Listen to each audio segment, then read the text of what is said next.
Hello বন্ধুরা, welcome to game plan FC. তো ISL 2024-25 tops টেবিলের টপ 6-এ থাকাটা কনফার্ম করে ফেললো মোহনবাগান সুপার জায়েন্ট, অর্থাৎ এবারের আইএসএল এ প্লে অফস কনফার্ম করলো মোহনবাগান গতকাল অর্থাৎ 5 ফেব্রুয়ারি আইএসএল 2024-25 সন্ধ্যে 7:30 থেকে যে ম্যাচ ছিল কলকাতার বিবেকানন্দ যুবভারতী ক্রীড়াঙ্গনের মাঠে, এমবিএসজি ভার্সেস পিএফসি অর্থাৎ Mohun Bagan super giant versus Punjab FC. সেই ম্যাচে পাঞ্জাব এফসির বিরুদ্ধে একটা সহজ জয় পায় মোহনবাগান। 3-0 গোলে সেই ম্যাচে পাঞ্জাব এফসিকে হারিয়ে দিয়েছে। তো এই ভিডিওতে সেই ম্যাচ নিয়ে কিছু কথা বলবো। এছাড়াও মোহনবাগান যে এবারের আইএসএল এ প্লে অফস কনফার্ম করে ফেলেছে সেটা নিয়ে কিছু কথা বলবো, এবং এই মুহূর্তে দাঁড়িয়ে এবারের আইএসএল এর লিগ শিল্ড জিততে মোহনবাগানের আর কত পয়েন্ট লাগবে এই মুহূর্তে দাঁড়িয়ে সেই বিষয়েও এই ভিডিওতে কিছু কথা বলবো। তো ভিডিওটা বেশ ইন্টারেস্টিং একটা ভিডিও হতে চলেছে। এই ভিডিওটার কোনো পার্ট স্কিপ না করে একেবারে শেষ পর্যন্ত ভিডিওটা দেখতে থাকো, আশা করছি তোমাদের ভালো লাগবে। তো প্রথমেই গতকালকের যে ম্যাচটা ছিল মোহনবাগান ভার্সেস পাঞ্জাব এফসি, সেই ম্যাচটা নিয়ে যদি একটু কথা বলি, তো একটা অত্যন্ত সহজ জয় মোহনবাগান পেয়েছে। যদিও আমি এক্সপেক্ট করেছিলাম ম্যাচটা এত সহজ হয়তো মোহনবাগানের জন্য হবে না, বাট মোহনবাগান কিন্তু দুর্দান্ত ফুটবল খেলেছে গতকালকের ম্যাচে, এবং এই ম্যাচটা জেতার পর মোহনবাগান যে জায়গায় পৌঁছে গেল পয়েন্টস টেবিলের 1 নম্বরে তো ছিলই, বাট যতটা পয়েন্টের ব্যবধান তারা তৈরি করে নিল বাকি দলগুলোর থেকে, তাতে করে এটা বলা যায় যে লিগ শিল্ড, এবারের আইএসএল এর লিগ শিল্ড জয়ের রেসে কিন্তু মোহনবাগান অনেকটাই এগিয়ে গেল বাকি দলগুলোর তুলনায়, এবং এবারের আইএসএল এর লিগ শিল্ড জয়ের একেবারে দৌড়গড়ায় একেবারে কাছাকাছি কিন্তু পৌঁছে গেল মোহনবাগান সুপার জায়েন্ট। তো গতকালকের ম্যাচটার কথায় যদি আসি, গতকাল মোহনবাগানের দলে এবং স্টার্টিং 11-এ কিন্তু আপুইয়া, টম অলড্রেড এই দুজন ছিলেন না কাঠ সমস্যার জন্য। এই দুজনকে ছাড়াই কিন্তু স্টার্টিং 11 নামিয়েছিলেন মোহনবাগান কোচ হোসে মলিনা, যেখানে গোলে ছিলেন বিশাল কাইত, ডিফেন্সে ছিলেন অ্যালবার্টো রড্রিগেজ, দীপেন্দু বিশ্বাস, আশিস রায়, শুভাশিস বোস, মাঝখানে ছিলেন সাহাল আব্দুল সামাদ, দীপক তাংড়ি, লেফট মিডফিল্ডার হিসাবে ছিলেন লিস্টন কোলাসো, রাইট মিডফিল্ডার হিসাবে ছিলেন মনবীর সিং, দুজন স্ট্রাইকার ছিলেন, যেখানে বেসিক্যালি গ্রেগ স্টুয়ার্ট একটু নিচ থেকে খেলছিলেন, জেমি ম্যাকলারেনের একেবারে ওপরের দিকে ম্যাকলারেন ছিলেন। তো এইরকম কিছুটা স্টার্টিং 11 মোহনবাগান নামিয়েছিল। অপরদিকে পাঞ্জাব এফসির স্টার্টিং 11টা দেখে কিন্তু আমার মনে হচ্ছিল তারা বেশ কিছুটা ডিফেন্সিভ খেলার কথা ভাবছে। তাদের স্টার্টিং 11-এর প্রায় 5 জন কিন্তু ডিফেন্ডার ছিল, মানে 5 ডিফেন্ডার নিয়ে প্রায় তারা মাঠে নেমেছিল গতকালকের ম্যাচে মোহনবাগানের এগেনস্টে, এবং এত বেশি ডিফেন্সিভ হয়ে যাওয়ার ফলেই হয়তো ম্যাচটায় সেরকমভাবে অ্যাটাক কিন্তু পাঞ্জাব এফসি শুরু থেকে করতে পারেনি। ম্যাচটার শুরুর দিকে মোহনবাগান প্রচুর অ্যাটাক করতে থাকে, স্পেশালি গ্রেগ স্টুয়ার্টের কথা বলতে হবে, দুর্দান্ত খেলছিলেন ম্যাচটা শুরুর থেকেই। মোহনবাগান কিন্তু ক্রমাগত অ্যাটাক তুলে আনতে থাকে, এবং গ্রেগ স্টুয়ার্ট কিন্তু একটা গোলও করে দিতে পারতেন, যেখানে পাঞ্জাব এফসির গোলকিপার কিন্তু একটা ভালো সেভ করেন, নাহলে কিন্তু ওটাই গোল হয়ে যেতে পারতো।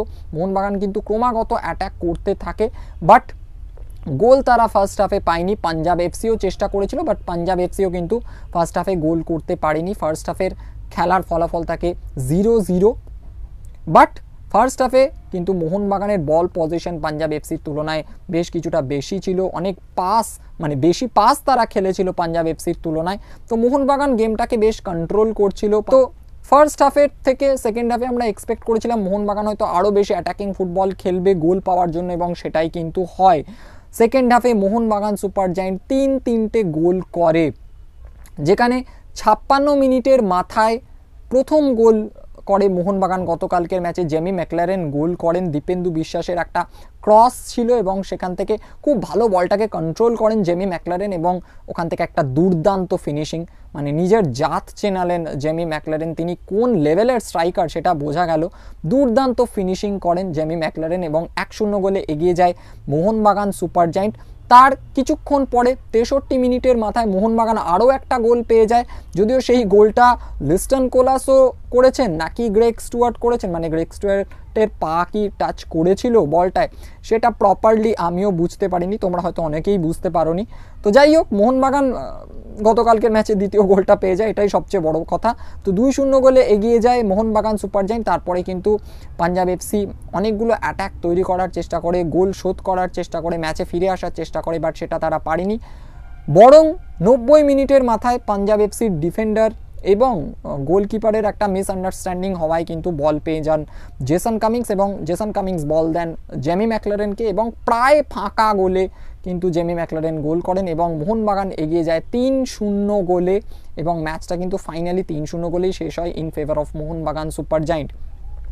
গতকালকের ম্যাচে মোহনবাগান 4-0 বা 5-0 গোলেও ম্যাচটা জিততে পারতো, কারণ অনেক সুযোগ কিন্তু তারা ক্রিয়েট করেছিল গোল করার, সেখান থেকে গোল তারা করতে পারেনি। কিছু কিছু ক্ষেত্রে মোহনবাগানের প্লেয়াররা ব্যর্থ হন গোল করতে, কিছু কিছু ক্ষেত্রে পাঞ্জাব এফসির ডিফেন্ডার এবং স্পেশালি আমি বলবো পাঞ্জাব এফসির গোলকিপার কিন্তু দুর্দান্তভাবে সেখানে কিছু সেভ করেন শট, যেখানে গ্রেগ স্টুয়ার্টের শটটার কথা বললাম ফার্স্ট হাফে যেটা গ্রেগ স্টুয়ার্ট নিয়েছিলেন। এছাড়াও সেকেন্ড হাফে জেমি ম্যাকলারেনের একটা খুব ভালো শট কিন্তু পাঞ্জাব এফসির গোলকিপার সেভ করেছিলেন। এছাড়াও কিন্তু মোহনবাগান আরও অনেক সুযোগ পেয়েছিল যেগুলোর সদ্ব্যবহার কিন্তু মোহনবাগান করতে পারেনি। বাট যাই হোক, মোহনবাগান কিন্তু গোটা ম্যাচটা মধ্যে ছিল এবং পুরো ম্যাচটাকে কন্ট্রোল করেছে।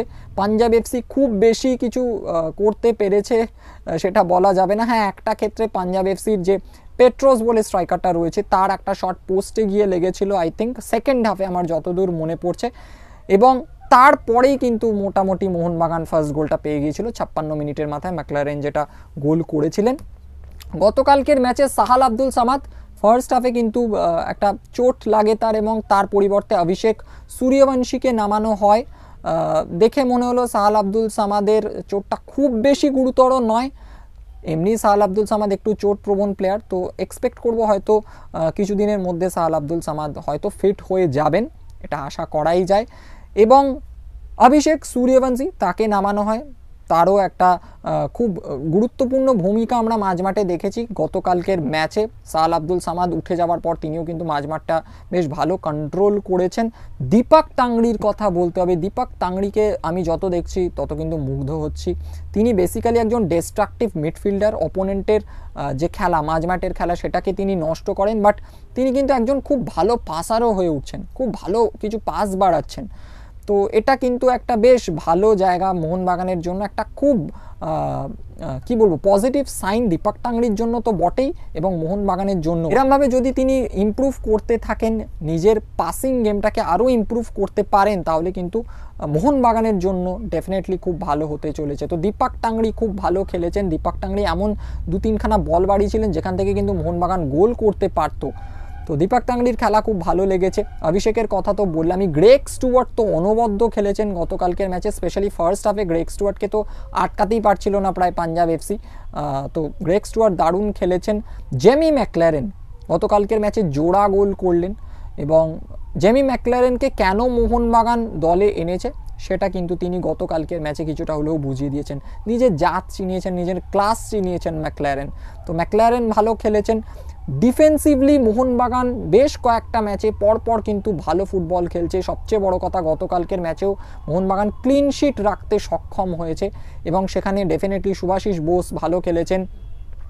আশিস রায় যতক্ষণ মাঠে ছিলেন খুব একটা তাকে ভালো ফুটবল খেলতে দেখা যায়নি, খুব একটা এফেক্টিভ লাগেনি। তো আশিস রায়কে তুলে কিন্তু পরবর্তীকালে আশিক রুনিয়ানকে মাঠে নামানো হয় এবং তখন কিন্তু দীপেন্দু বিশ্বাস হয়ে যান রাইট ব্যাক এবং শুভাশিস বোস কিছুটা ওই সেন্টার ব্যাক পজিশনে খেলছিলেন।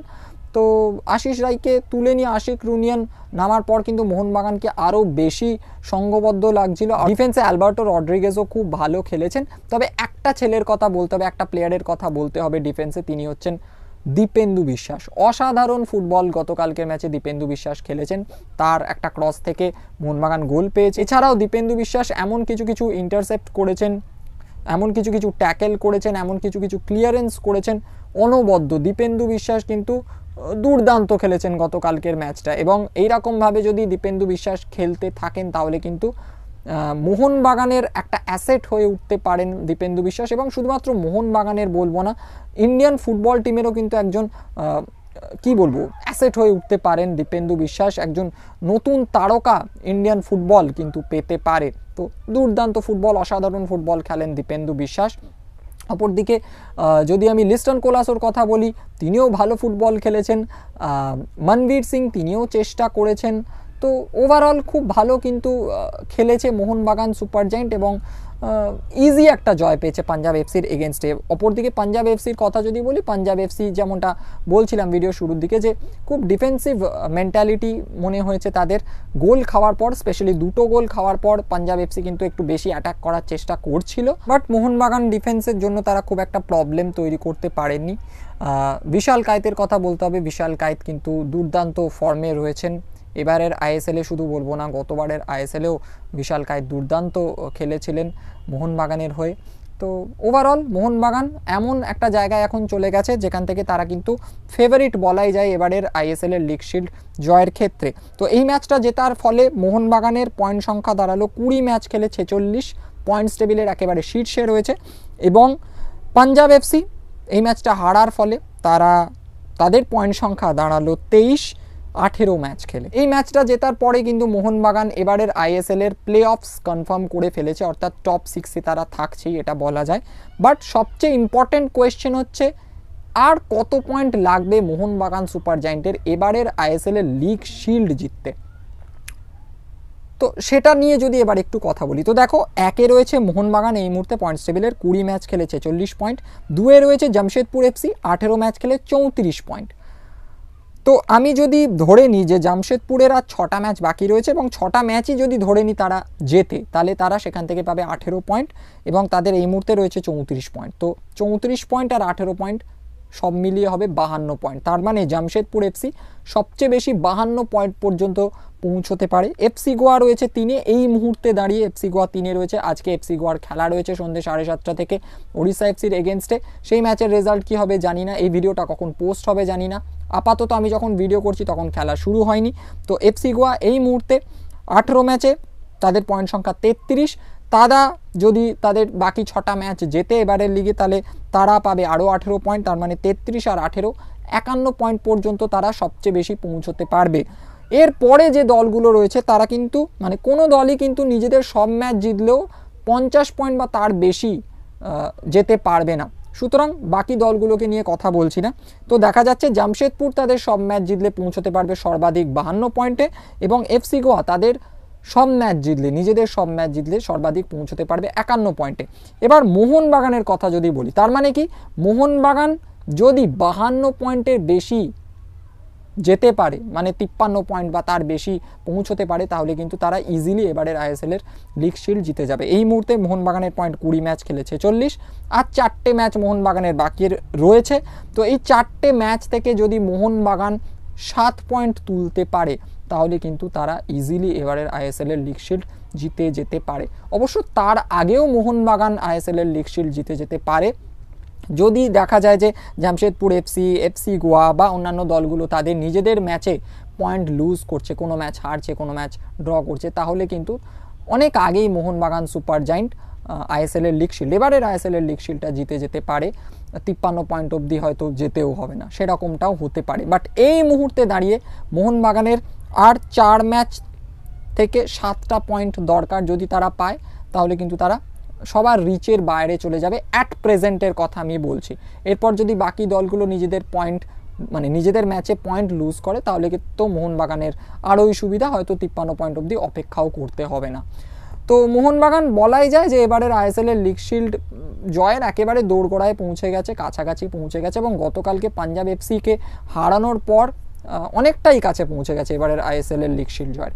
তো এই ভিডিওটা এখানেই শেষ করছি। এই ভিডিওটাতে গতকাল যে ম্যাচ ছিল আইএসএল 2024-25 সন্ধ্যে 7:30 থেকে কলকাতার বিবেকানন্দ যুবভারতী ক্রীড়াঙ্গনের মাঠে এমবিএসজি ভার্সেস পিএফসি, অর্থাৎ Mohun Bagan super giant versus Punjab FC, সেই ম্যাচ নিয়ে কিছু কথা বললাম। সেই ম্যাচটা মোহনবাগান সুপার জায়েন্ট 3-0 গোলে জিতে গেছে পাঞ্জাব এফসির এগেনস্টে।